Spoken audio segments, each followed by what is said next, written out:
As Leo enters the dilapidated demon castle, he remembers the battles he had there. He comes into the throne room and finds the demon queen Echidna and her 4 generals waiting for him. He then submits his application to enlist in the demon army, surprising them all. However, Demon Queen Echidna rejects his application and shoots fire magic at him. After all, he was the hero who foiled their invasion in the first place. After he got rejected, he begged the 4 generals for a secret meeting. He boasts to them that he single-handedly defeated them in the past. The dragon general Edvard was physically the strongest, but he defeated him using magic. The shadowless general Merns is a peerless assassin, but he just used an AoE spell to blow up the whole church they were battling on. He encountered Beast General Lily when she had amnesia and he took care of her for a few days. After her memories came back and he defeated her, she instantly became his biggest fan. And lastly, he easily defeated Sorcerer General Shutina by casting an anti-magic barrier and besting her in physical combat. He also explains why he quit being the hero. After he defeated Echidna, the humans considered him so powerfully monstrous that they feared and banished him. Betrayed and left with no purpose, he wandered around until he heard that the Demon Queen was recruiting. Thus, he arrived to enlist in their army and get revenge on humanity. Upon hearing his story, the demon generals decide to allow him to secretly work, albeit as a temporary employee. Later that night, Leo gazes upon the Demon Queen's throne and wonders about something peculiar he saw in the war. Echidna stopped her army from indiscriminately killing, but why? The next morning, Leo first assists Shutina in her job. He checks Shutina's tasks and sees that she is severely overworked. After he defeated the demon army, most of them returned to the demon lands, leaving all the work to Shutina. Thus, Leo volunteers to do one of her tasks to fill up the mana reactors she made. Typically, mana reactors can only be filled up by people who made them, but he can change his mana wavelength to match others. Leo disguises himself and leaves Shutina's office. After 30 minutes, he returns and tells Shutina that he finished the task. Shutina is about to give him a new task, but he tells her he is still tired.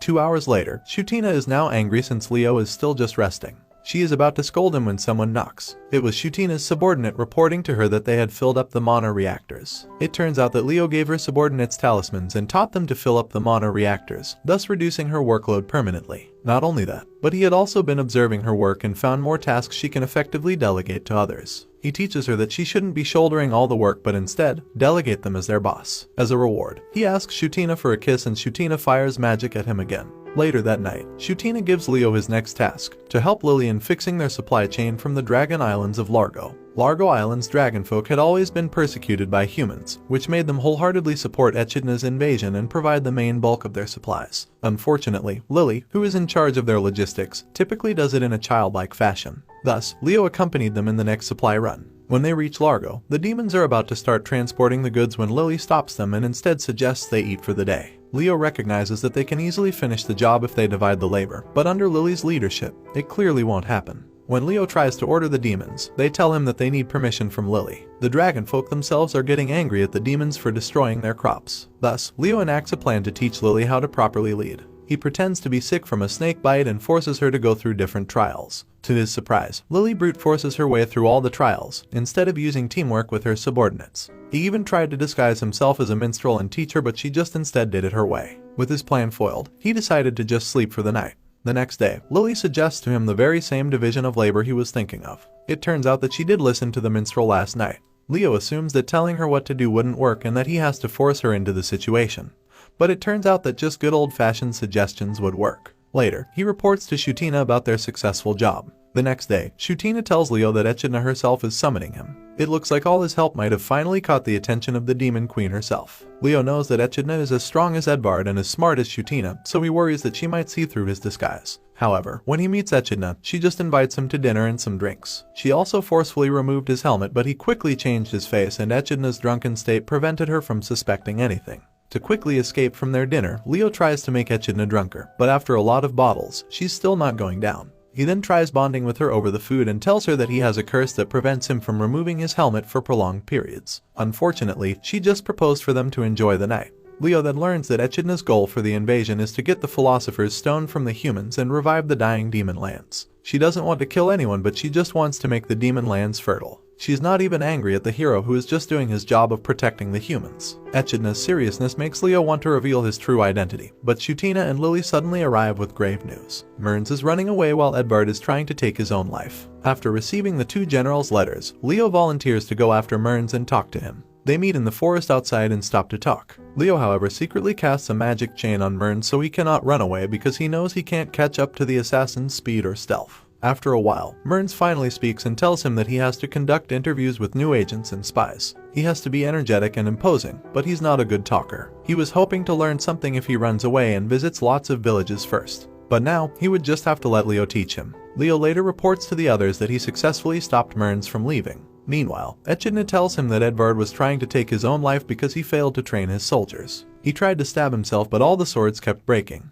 Leo promises to assist them with Edvard after helping Mearns. To train Mearns' speaking skills, Leo disguises and brings him to the cafeteria to help as a server. He advises him to imagine that he was the one eating, and speak with them based on what the other person is feeling. After all, a great communicator is a great listener. Mearns applied what he learned and suggests food to his next customers, but the customers suddenly harass him. Mearns thankfully easily subdues the customer and scolds them. Later, Leo tells Mearns that he's already doing better than expected because he was able to speak with the customers. He just needs more practice, and for this, they conduct a mock interview. Mearns thinks deeply and directly asks Leo why he truly wished to join them. Mearns knows that Leo doesn't really want to take revenge on humanity. After all, if he did want to kill humanity, he is already strong enough to do so. Leo laughs at Mearns' astute conversation skills and tries to dodge the question, but Mearns sternly asks him again. Mearns shares his own story to Leo, that he was sold by his parents and was bought by an assassin's guild to be trained as an assassin. He hated humanity for that, and that's why he joined the demon army. He was even disappointed when Echidna showed mercy to the humans she conquered. Mearns' story makes Leo realize that he is learning a lot about the generals, from Shutina's klutziness to Lily's diligence, and now Mearns' teenage angst. Thus, Leo also shares his origins. He was born thousands of years ago in the city of Tokyo. When demons suddenly burst out of the ground, humanity had to fight back. Thus, they made the ultimate bioweapon, the demon hearts. Now, the only one left of them is Leo. They were programmed to do only one thing, to save the world. Thus, he became a hero for thousands of years. He actually felt happy when he was banished because he can finally quit heroing. He can now do whatever he wants, and he wanted to join the demon army. He had also lived long enough to recognize Echidna and the generals to be good people. Mearns is overwhelmed and confused with Leo's story, but Leo just smiles and tells him that he'll do great in his interviews. Meanwhile, Echidna looks fondly at her favorite children's book, The Story of Ibrad. Leo's day starts with a meeting with Julieta, Edvard's daughter, who is ranting about her father. After their soldiers got defeated by an arch-chimera, one of the strongest creatures, Edvard thought that his soldiers weren't giving it their all and he assumed it was his fault. After some thinking, Leo notices a report from Lily and finalizes his plan to help Edvard. He reported his plans to Echidna, and then accompanied Lily to the mines where the miners found something, a machine golem. Leo activated the machine golem and let it attack Edvard and his soldiers. Edvard orders his soldiers to attack the enemy, but their spears just bounce off its hard armor. To Leo's surprise, the machine golem suddenly attacks with a laser so powerful that Leo had to deflect it to save the soldiers. It turns out that the golem's restrictions are gone. The soldiers run away, leaving Edvard to deal with the golem. Leo was forced to show himself and Edvard how to defeat the golem. The golem calls over more golems and Leo gets worried it will ruin his plans. Thankfully, Echidna and the others arrived at the mines and stopped them. Leo proceeds with his plans and scolds Edvard for not giving his all in fighting the golem. Edvard tries to protest that it's his first time fighting one when he realizes that he did the same thing when he scolded his soldiers for losing from the chimera. Edvard finally realizes his mistake. He apologizes to his soldiers and promises to be a better teacher. The day has come for Leo to be promoted by Echidna to a permanent employee. Shutina promises that she and the other generals would support him, while Leo prepares himself to reveal his true identity to Echidna. Leo stares at the book he was reading, The Story of Ibrad, and reminisces about his encounter with him thousands of years ago. When Leo was still fighting for humanity in Tokyo, he encountered a peculiar imp that spoke to him. Unlike other demons, the imp tells him that he wanted to be friends with humanity. He tells him how the demon king Belial opened a portal and forced them to go to the human lands. Demons always fight over limited resources, so the thought of another world is appealing to a lot of demons. Unfortunately, the other demons attacked mercilessly and started a war, and when the imp tried to go back, the portal closed up.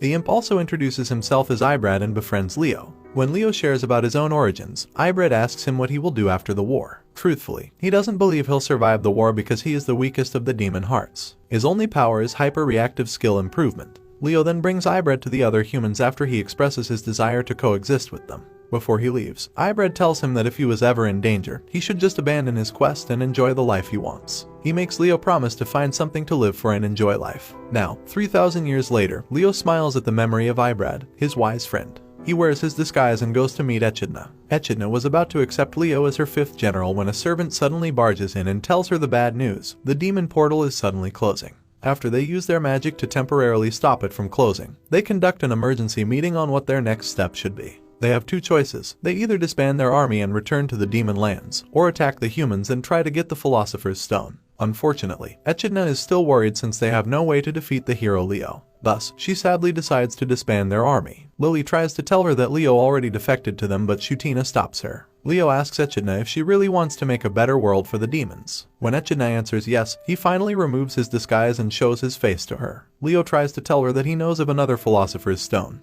but Echidna just shoots magic at him in anger. Later, Leo is leading the others to the mountains where the other philosopher's stone is. Echidna is still angry at him, but after the other generals speak well of him, Echidna decides to accept him. While they are climbing the mountain, Leo makes Echidna promise to make peace with humans, since she doesn't need to get their philosopher's stone anymore when she gets her own. He tells her that the story of Ibred is true and that humans and demons can coexist. At the top of the mountain, the others get confused since the philosopher's stone is nowhere to be found.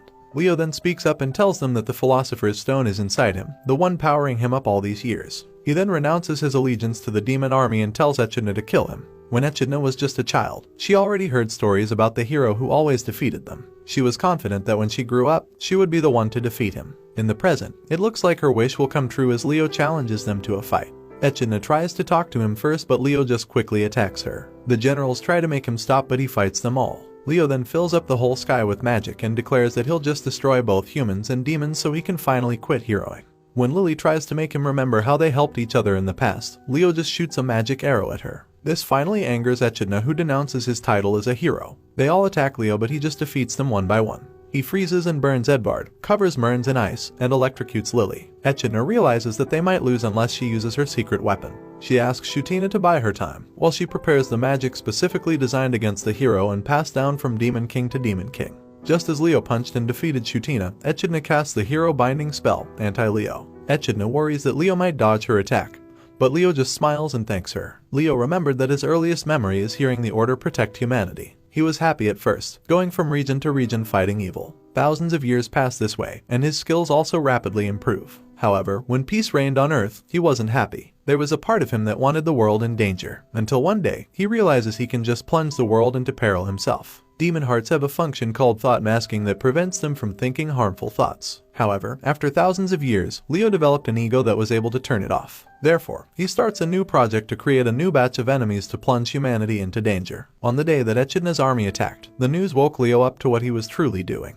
He's not a hero, he's the real enemy. He quickly destroys his project and decides that he has to die. He has to leave his heart, the philosopher's stone, to someone worthy. Thus, when he heard that Echidna prevented her army from hurting humans, he got curious. The more he hears about how demons praise her, he realizes that she might be the one. The attack hits Leo and it negates all his power, turning him into a normal human. Meanwhile, Echidna is now realizing that this is what Leo wanted after all. The generals stand up, attack, and finally defeat Leo. Leo smiles as he lies down defeated with his heart exposed to the world. The others walk closer to him, and Echidna scolds him for having such a dangerous and foolhardy plan.